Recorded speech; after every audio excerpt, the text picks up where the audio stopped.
संस्कार इसका बकाया नहीं रहता। तो ये है विच्छिन्न संस्कार। उदार संस्कारों का मैंने उदाहरण बता दिया। विद्या क्षेत्रवत्रेषां प्रसुप्त तनु विच्छिन्न उदाहरणाम। तो सारे क्लेशों की जननी अविद्या है। अच्छा, अब इनका निपटारा कैसे हो? निपटारे के लिए भगवान पतंजलि देव ने वहीं पर दूसरे सूत्र के अंदर इसका जवाब दे दिया। क्या जवाब दिया? दो बात बतलाई।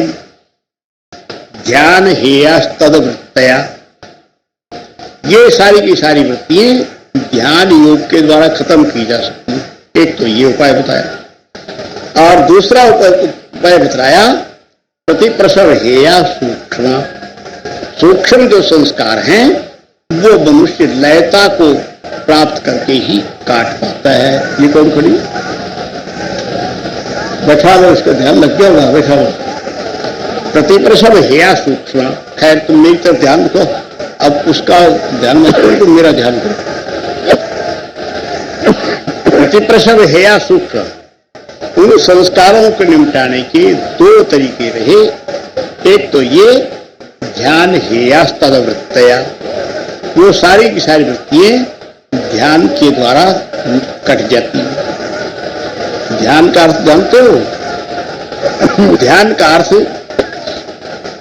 देखो, मैं अब ध्यान का अर्थ तुम्हें समझाऊं पहले, तब वृत्तियों के हटाने का उपाय बतलाऊं। देखो, तत्र प्रत्येकतानता ध्यान, इसका अर्थ यह है जिसका हम चिंतन कर रहे हैं उसके प्रति एकतानता सदृश प्रवाह। जैसे तेल की धारा बराबर चलती रहती है। अब सारी बात समझा दी। देखो, देशबंध चित्तस्य धारणा, किसी एक लक्ष्य स्थान में अपने चित्त को जमा देना धारणा कहलाती है।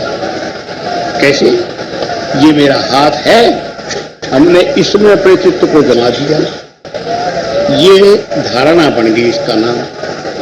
हम ध्यान करने लगे, मूलाधार कमल के अंदर अपना चित्त गणेश जी पर जमा दिया, सोचते रहे ये गणेश जी बैठे हैं, इसका नाम धारणा है। ये ध्यान धारणा क्या? उसके बाद तत्र प्रत्येकतानता ध्यानम, वो जिस पर हमने धारणा की, जिसको हम सोच रहे थे, प्रति एकतानता प्रत्येकतानता, उसका बराबर दिखते रहना ध्यान कहलाता है। कहने का अर्थ ये कि मैं यहां बैठ करके ध्यान करूं किसी चीज का, ये ध्यान करने वाला मैं ध्याता, और ध्यान जो कर रहा हूं ये प्रक्रिया ध्यान की, और ये है ध्येय जिसको मैं देखना चाहता हूं। ध्यान में तीन ज्ञान रहते हैं। ध्यान करने वाला एक, और जिसका ध्यान किया जा रहा है वो वस्तु दूसरी, और ध्यान की प्रक्रिया तीसरी। थोड़ी देर के लिए हम ये बैठ करके पगड़ का ध्यान करने लगते। पगड़ वाला लड़का बैठा है, तो ध्यान करने वाला मैं, और ये पगड़ वाला दूसरा जिसका ध्यान किया जा रहा है, और ध्यान की क्रिया ये तीसरा है। इसका नाम होता है ध्यान। ध्यान हेयास्तद वृत्तया, वो सारी की सारी वृत्तियां ध्यान के द्वारा नष्ट होती है। तत्र प्रत्येकतानता ध्यानम, वहां पर सदृश प्रवाह, जिस चीज को हम देखना चाहते हैं उसका बराबर दिखते रहना ध्यान कहलाता है। उसके बाद आता है समाधि का नंबर। समाधि कहलाती है तदेवार्थमात्र निर्भासम स्वरूप शून्य में भी समाधि, जिसमें जिसका हम ध्यान कर रहे हैं वो अर्थमात्र भाषित होता रहे, वही दिखता रहे, स्वरूप शून्य में अपना पवी खत्म जैसा हो जाए।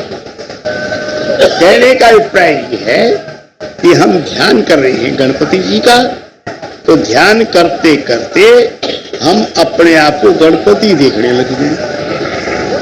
ये ज्ञानी नहीं रहे कि हम फलाने आदमी हैं, हम फलाने हैं, हम चंद्रदेव हैं, चंद्रदत्त हैं, चंद्रमोहन हैं, या हम व्यास जी हैं, या हम कोई लक्ष्मी नारायण हैं, या हम खजानती जी हैं, ये ज्ञानी ने, या मालवीय जी हैं, दो मालवीय जी बैठे। ये ज्ञान भूल करके केवल ये ज्ञान रहे कि वो हम शिव केवलो हम, मैं स्वयं शिव हूँ और केवल शिव हूँ, गणपति रहूं, जैसा कि मैंने तुम्हें पहले व्याख्यान में समझा दिया।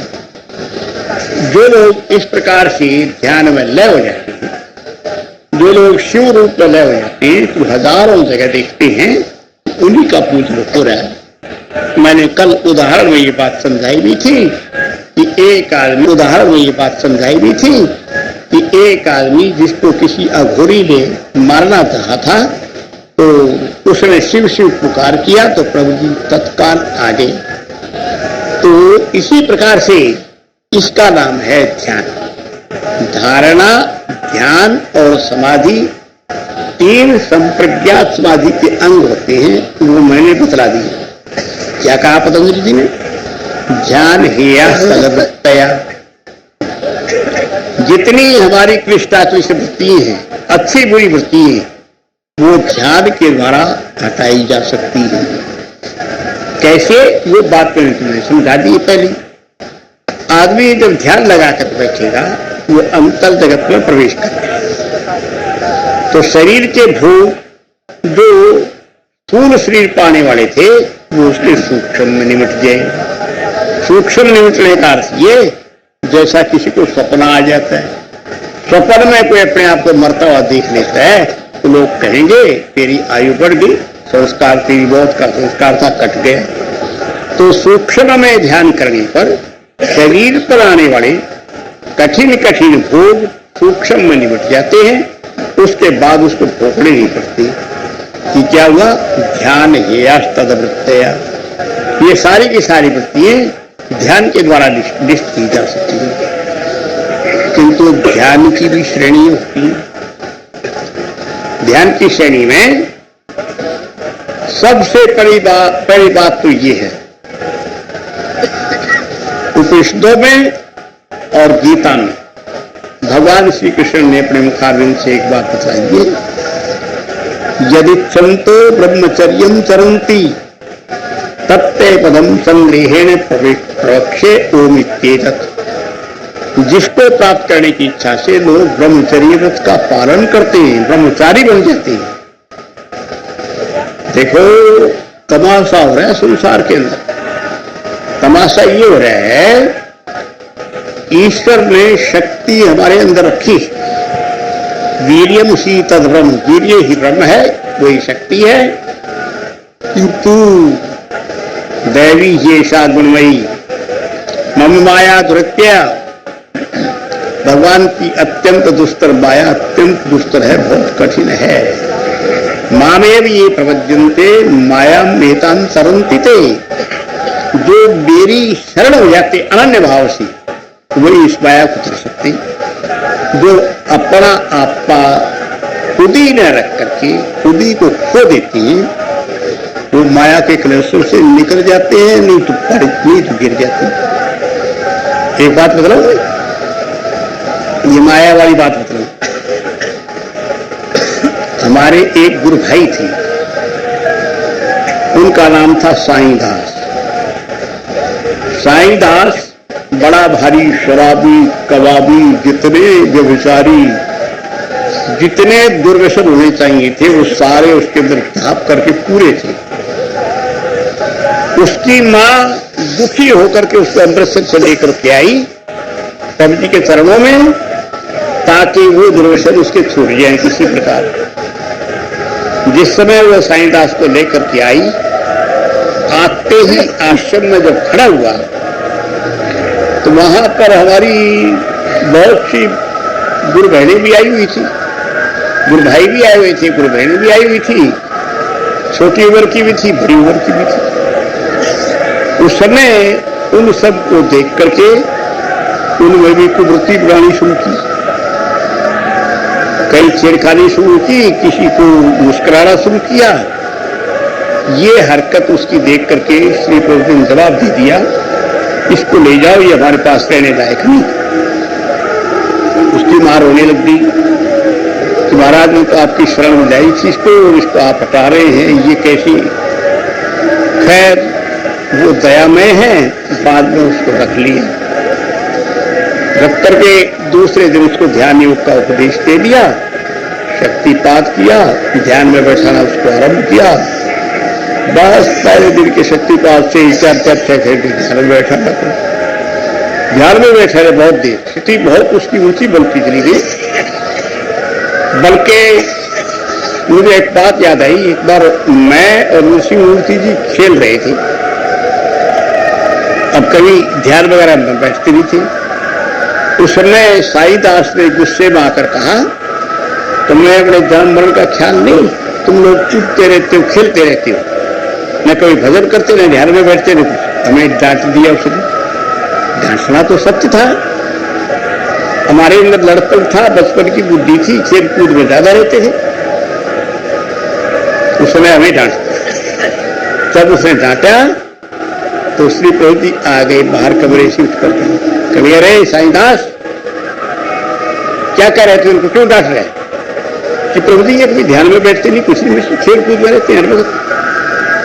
तो श्री प्रभु जी उससे कहा, अरे तू अपने आप को संभाल, ये खेलते कूदते खाते पीते से भी तेरे से लाख दर्जे अच्छे हैं, ये तेरे जैसों को हजारों को बनाएंगे। तो इसलिए तू अपने आप को संभाल, जो पीछे क्यों बढ़ता है। तो साईदास कह लिया, प्रभु जी आप कुछ भी कह दें, इनका ध्यान तो किसका लगता नहीं, मेरा तो ध्यान ऐसा लगता है वैसा लगता है, हाँ सब कुछ ठीक है, किंतु इनका न लगने पर भी तुमसे लाख करके अच्छा। ये सब प्रभु जी ने कहे। थोड़े दिन के बाद क्या हुआ, कनखल में श्री प्रभु चढ़ गए और छोटे अखाड़े के बगीचे में कमरे किराए पर लेकर के वहां ठहरे। तो साईदास बराबर ध्यान में बैठा था। अचानक विघ्न बाधा क्या आई, देखो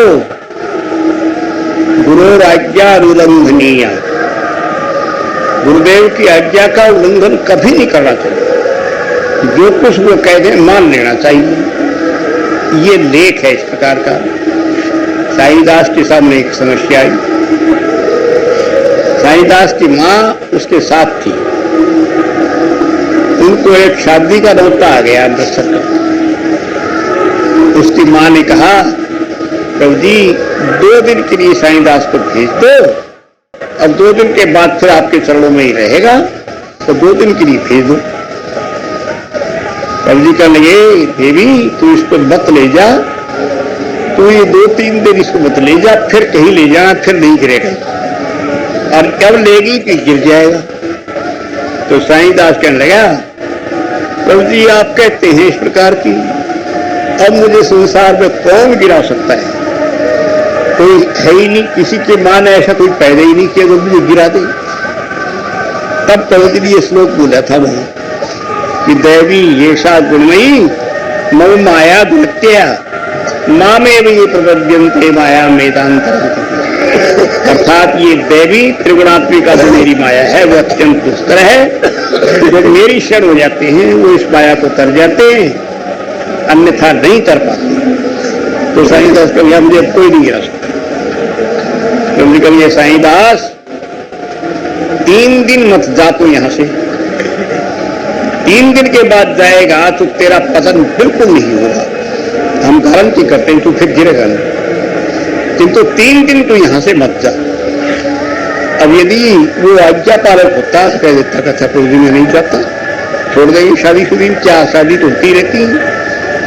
किंतु उसने कहा कि नहीं प्रभु जी मुझे अब कौन गिरा सकता है, अब मैं 3 दिन में जाऊंगा, देखूं मैं कैसे गिरता। खैर चल पड़े। प्रभु जी ने ये श्लोक बोला, दैवी येषा गुणमयी मम माया दुरत्या मावे भी प्रपद्यन्ते माया मेतांतरन्ति थे। ये श्लोक प्रभु जी ने बोला। कक्षा होनहार की प्रवर्तन। साईदास चला गया अमृतसर, जा करके लौट करके नहीं आया। 10-20 दिन के बाद हमारा प्रोग्राम था अमृतसर का, श्री प्रभु जी ने अमृतसर आना था। मैं और नरसिंह मूर्ति दोनों भी अमृतसर प्रभु जी के चरणों में साथ आए। प्रभु जी ने से हमने पूछा कि प्रभु जी हम भाई साईदास को मिले, कभी अरे क्या करोगे उससे मिलकर के, तो गया आया अब नहीं उसके मेरे कुछ रहा। फिर भी प्रभु जी आज्ञा तो हम देख है कि तुम्हारी मर्जी देखा, तुमको जो हाथ उसका हो, अब कुछ नहीं। हम गए दुल्लो के कटले में, अंदर की तरफ एक दरवाजा है, मैं उसको भी जानता हूँ मकान को। उस मकान के ऊपर मैं और साई नरसिंह मूर्ति जी दोनों पहुंचे तो साई दास को हमने देखा। साई दास एक खाट पर पड़ा हुआ था, शराब की बोतलें उसके पास पड़ी थी, डट को शराब पी हुई थी। हमने जाकर कहा, भाई साई दास जी, जय गुरुदेव जी की। तो आंदे पे मैंने कहा असी कर खुलो आंदे पे किधरों की आंदे पे कर खुलो आंदे पे। ओ भरा जी बैठो, बोलकर बैठे भरा जी बैठो, बोलकर भरा जी बैठे। तो मैंने कहा, भाई जी साईदास जी, आपका ध्यान चलता है, लगता है, आप तो अभी शिक्षा दे रहे थे, तो आपकी अंत हुई।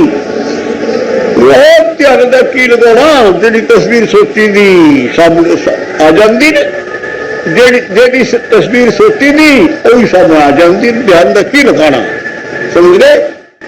ध्यान का क्या लगाना, जिसकी तस्वीर सोचते वो सामने आ जाती है, और ध्यान में की रखा है, जी तस्वीर सोची थी।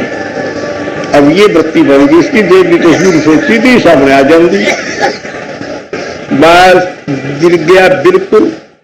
थोड़े दिन के बाद दोबारा मेरे तस्वीर मेरे सोची थी आ जाती, कुछ नहीं आती, हमारे पास कुछ नहीं आंदा होता, हम तो अपना आनंद में रहते हैं। मैंने कहा, हाँ, 2 बोतल रोज पीकर आनंद में रहता है, सारा दिन मस्त पड़ा रहता है, और क्या ये है दैवी शेषा गुणमयी मऊ माया धृत्या मामे भी प्रबद्धन्ते मायाम मेतांतरंतिते। इतना बड़ा प्रबल उनकी स्थिति पा करके भी साईं दास का घोर पतन हो गया। क्यों? गुरु आज्ञा उल्लंघन लिया, गुरुदेव की आज्ञा का उल्लंघन नहीं करना चाहिए। एक बार अब क्या नाम दूं,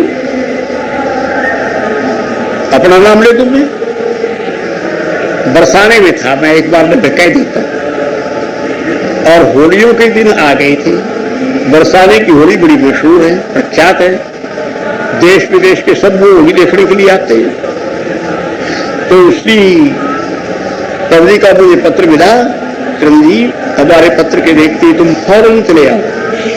पत्र मिलने पर एक दिन भी वहां नहीं रहना। तो प्रभु जी की आज्ञा बांध करके मैं चला गया। किंतु पूछ लिया, प्रभु जी बरसाने में तो होली देख रही थी, तो दूर दूर के सब लोग आते हैं, आपने मुझे बुला लिया। तो कहने लगे, अरे तू अगले साल देख लेना, इस साल की क्या बात है, इस साल तेरा व्यवहार ठीक नहीं था।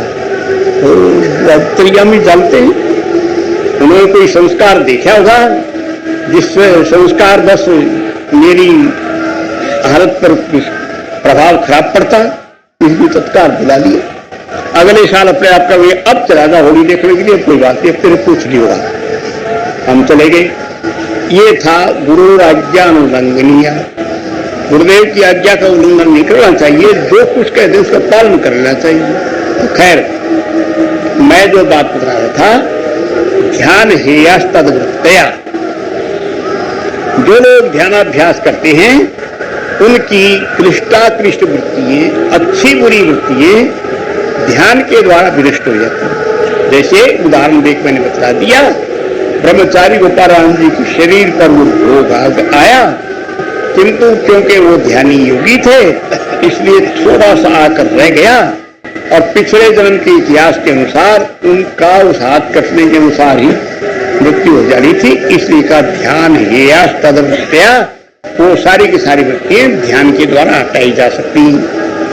जिस समय योगी ध्यान करने लगता है, अंतर जगत में प्रवेश करता है, तो उसका परिणाम ये निकलता, बाहर श्री आशी आशी सुनाए, आशी आशी बैठ जाओ। ध्यान हेयस तद्वृत्तया, शरीर पर आने वाले भोग ध्यान में सूक्ष्म मात्रा में सारे के सारे निमट जाए।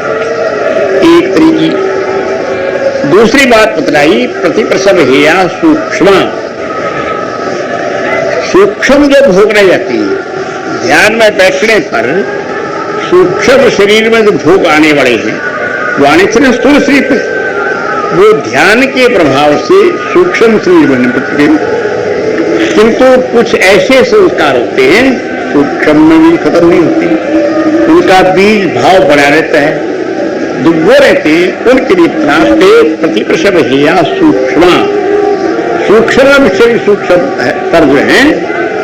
प्रतिप्रसव एक अर्थ है समाधि के अंदर, संप्रज्ञात समाधि की पराकाष्ठा में प्रतिप्रस का मतलब लयता, लयता माने समाधि। प्रतिप्रसव हेया सूक्ष्म, ऐसे सूक्ष्म संस्कार जो सूक्ष्म शरीर के भुगतान से भी अवशेष रह जाती हैं, वो संस्कार समाधि के अंदर योगी से कट जाया करते हैं। जैसा कि मैं तुम्हें रोज बतलाता हूँ, विद्यते हृदय ग्रंथि छिद्यन्ते सर्व संशया क्षीयन्ते दास्य कर्माणि तस्मिन् दृष्टे परावरे। ये मैंने कई दिन से बराबर कहता चला जाता हूँ। तो समाधि के अंदर वो सूक्ष्म संस्कारों की भी निवृत्ति हो जाया करती है। किंतु सबसे पहली बात ये, संस्कार कृष्टाकृष्ट बने रहें, किंतु योगी जो है अपने अभ्यास से कभी पीछे हटे नहीं। मैंने प्रातः काल भगवान कृष्ण के शब्दों में ये बताया था, अथ चित्तम समाधातुम न शक्नोषि मयि स्थिरम अभ्यासेन ततो माम विच्छाप्तुम धनंजय। यदि अपने चित्त को तुम मेरे में लय नहीं कर सकते अर्जुन, तो अभ्यास करो। अभ्यासे प्यस्मर्थोषि मत्कर्म परमो भवः, तो मेरे निमित्त कर्म करो। मदर्थम अपि कर्माणि कुर्वन् सिद्धि भवाप्स्यसि, मेरे निमित्त करते हुए भी सिद्धि को पा जाओ। अथेतत् अप्यसक्तोषि, यदि इसमें भी असक्त हो तो सर्व कर्म फल त्यागम ततः कुरु यथात्मान, सारे कर्मों के फल को तुम कोशिश करके छोड़ दो। ये बात पहले सवेरे की व्याख्यान में समझाई। तो इसलिए प्रतिप्रसव हेया सूक्ष्म, सूक्ष्म संस्कार जो रहते हैं वो योगी जब समाधि लगाकर बैठता है तो समाधि के अंदर वो सूक्ष्म संस्कार खत्म हो जाता है, उसकी स्थिति आ जाती है। वो विद्यते हृदय ग्रंथि छिद्यन्ते सर्व संशया क्षीयन्ते दास्य कर्माणि तस्मिन् दृष्टे परावरे। परावर दर्शन पर देख लेने के बाद सब संस्कार बंधन अपने आप लग जाया करता है, हृदय ग्रंथि खुल जाया करती है और योगी लयता को प्राप्त हो जाया करता है। अब रही बात ये कि वो समाधि और ध्यान क्या चीज है। ध्यान के विषय में तो मैंने तुम्हें अभी बता दिया। ध्यान तो उस चीज का नाम है कि जिसमें हम संकल्प से ये सोचने लगते हैं, ये भगवान शंकर जी बैठे हैं, मन में सोच रहे हैं बैठे हैं। ये सोचना तो धारणा कहलाती है, और सोचते सोचते वो दिखने लग जाए, ये ध्यान कहलाता है। इसका नाम है प्रत्येकदानता। और देखते देखते हम अपने आप को उनमें लय कर दें, ये समझ ले कि मैं स्वयं बैठा हूं, शिवो हम का ज्ञान होने लगे, इसका नाम समाधि है। ये कौन सी समाधि है? इसका नाम संप्रज्ञात समाधि है। तदेव अर्थमात्र निर्भासम स्वरूप शून्य में वो समाधि, जिसमें केवल मात्र वो अर्थमात्र भाषित होता रहे, अपना स्वरूप भी खत्म जैसा हो जाए, उसका नाम समाधि। तो ये समाधि की बात बतलाई, किंतु चलेगा कैसे? क्या एकदम मनुष्य की समाधि हो जाएगी? यदि एकदम समाधि होती तो धारणा और ध्यान बतलाने की जरूरत नहीं थी। फिर भगवान पतंजलि जी क्यों कहते तत्र प्रत्येकता ध्यानम, फिर क्यों कहते देशबंध चित्त से धारणा? ये सब कुछ मैं कह करके तदेव अर्थमात्र निर्भासम स्वरूप शून्य में समाधि, यही बात कह देते, इसी से फैसला सारा हो जाता है। इसलिए आवश्यकता इस बात की है कि मनुष्य श्रेणी से चले। जो मनुष्य पहली श्रेणी, पहली से दूसरी, दूसरी से तीसरी, इस प्रकार पढ़ते हुए अपने लक्ष्य को ऊंची एमए और आचार्य तक पहुंच जाते हैं, वो तो हो जाते हैं विद्वान। और जो व्यक्ति ये सोचे कि पहली दूसरी सब छोड़ करके मैं एमए हो जाऊं, तो वो कुछ नहीं होता। इतका न उठका, बीच में खाया कुछ का। हरियाणा वाला है कोई अच्छा है? हरियाणा का हरियाणे वाले दर्शन, इतो भ्रष्ट तो भ्रष्ट, यहां से भी खत्म और वहां से भी खत्म, समाधि प्राप्त नहीं होगी, बीच में भ्रष्ट हो जाएगा। इसलिए दो लोग श्रेणीबद्ध चलते, पहली में चले, फिर दूसरी में चले, तीसरी में चले, योग्यता पूर्वक अपनी श्रेणियों को उत्तीर्ण करते चले जाते हैं, वो जा करके फिर बीए और एमए की डिग्री भी ले ले, वो बात प्राप्त हो जाती। अब जो पहले सी एमए करने लग जाए उनको कुछ नहीं प्राप्त होता, किसी प्रकार की ज्ञान नहीं होता है। इसलिए उसका तरीका है। संप्रज्ञात समाधि की 4 श्रेणियां हैं। वितर्कानुगत एक, नाम बताए थे मैंने कल परसों, वर्णन कल करूंगा, अब ज्यादा आगे नहीं बढ़ाऊंगा। वितर्कानुगत एक समाधि, विचारानुगत 2 समाधि, आनंदानुगत 3 समाधि और अस्मितानुगत 4 समाधि। 4 श्रेणियां हैं जिनमें से पार करता हुआ मनुष्य उस निर्भीक समाधि तक पहुंच जाएगा, जिसमें जाकर के सारे हृदय की ग्रंथि खुल जाएंगी, सारे संशय नाश हो जाएंगे और अपने शुद्ध स्वरूप में लय हो जाएंगे। अब वितर्कानुगत क्या समाधि है, विचारानुगत में क्या होता है, आनंदानुगत में क्या होता है और अस्मितानुगत में क्या होता है, कि एक एक करके मैं, क्योंकि विस्तार का व्याख्यान है, मैं